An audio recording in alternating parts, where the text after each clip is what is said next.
যে শিক্ষা খাতে আমাদের বাজেট 12% এরকম কিছু, এটা কি আসলে বাড়ানোর কোনো পরিকল্পনা আছে আপনাদের কাছে? হ্যাঁ, এগেন আপনি তো মানে আপনার অ্যানুয়াল বাজেটের কি অংশ শিক্ষা খাতে সেটা বলছেন 12%। ইউজুয়ালি গ্লোবাল স্ট্যান্ডার্ড হলো আপনার টোটাল জিডিপি মানে অ্যানুয়াল জিডিপির সাথে কম্প্যারিজন হয়। তো অ্যানুয়াল জিডিপির কম্প্যারিজন আমরা 2% কম আশেপাশে এটা বাড়িয়ে। সো তাহলে ওইটা যদি আপনি চিন্তা করেন তাহলে এই 12% থেকে 30% কাছাকাছি চলে যাবে আমাদের শিক্ষার হিসেবে। সো 1/3 কাছাকাছি 1/3 হিসেবে যদি চিন্তা করেন, তো এইটা আমরা শুধু টাকা বাড়ানোর জন্য বাড়াবো না। এবং এই বছর মানে এই যে আগামী জুন জুলাইতে যে নতুন বাজেট উত্থাপিত হবে এখানেও বাড়বে না, মানে এখানে অল্প একটু বাড়বে সেটা ভিন্ন কথা, বাট এখানে 5% বাড়বে না, এটা বাড়বে ইনক্রিমেন্টালি। এবং এই ইনক্রিমেন্ট 2 থেকে 2.5, 2.5 থেকে 3, 3 থেকে 4, 4 থেকে 5 এরকম না, এরকম ইনক্রিমেন্টালিও না, রেজাল্ট ওরিয়েন্টেড ইনক্রিমেন্টালি।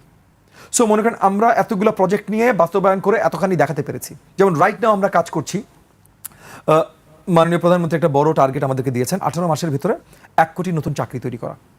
এইটার সাথে commerce ministry, finance and planning ministry, মানে প্রত্যেকটা মিনিস্ট্রি কানেক্টেড। কারণ লাইক কমার্স মিনিস্ট্রির দায়িত্ব ভাই এতগুলো ব্যবসা যেন নতুন খোলে, এতগুলো ব্যবসা যেন প্রসারিত হয়, এত যেন ফরেন ইনভেস্টমেন্ট আসে, যেখানে আবার আপনার ফরেন মিনিস্ট্রি ইনভলভ, যেখানে আপনার finance and planning ministry involve.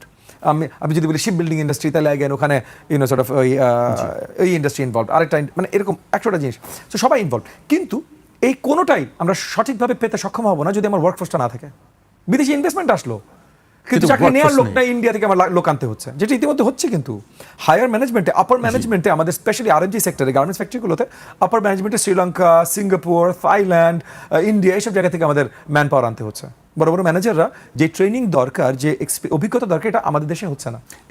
সেই পরিসংখ্যানটাই আমি প্রথমে উল্লেখ করেছিলাম যে 75% শিক্ষার্থীর কারিগরি প্রযুক্তিগত দক্ষতা অর্জনে ব্যর্থ। সেই জায়গাটি তারা আসলে 10 জনের মধ্যে বলছে যে 6 জন কর্মসংস্থানের জন্য উপযোগী। আরেকটি বিষয় আমি যেটি সবসময় আলোচনা হয় শিক্ষকদের ক্ষেত্রে বলা হয়, আপনারাও শিক্ষকদের সঙ্গে আলোচনা করেছেন, তাদের মধ্যে একটি বেতন গ্রেড নিয়ে একটি অসন্তোষ কাজ করে। সেই বিষয়ে আসলে কি আপনারা? এটা আমি এখন বড়ভাবে কথা বলতে পারছি না, বিকজ এটা আমাদের মানে রাইট নাও এটা নিয়ে আমরা কাজ করছি রাইট নাও, এবং হয়তো খুব অল্প সময় মানে ঈদের আগে বা ঈদের পরপরই আমরা পুরো নতুন নীতিমালা এটা নিয়ে আসবো, শিক্ষকদের যে পে স্কেল বা এগুলো রিলেটেড। যেহেতু এটার উপরে রাইট নাও মানে এটা আন্ডার কনসিডারেশন এবং এটার উপরে কাজ করছে, সেটা নিয়ে এই মুহূর্তে বড় কথা বলছি না, মানে বলতে পারছি না। একটা জিনিস পরিষ্কার বলছি যে খুব শীঘ্রই মানে ঈদের আগেই বা ঈদের ছুটির পরপরই নতুন এটার নীতিমালা আপনাদের সামনে আমরা তুলে ধরবো।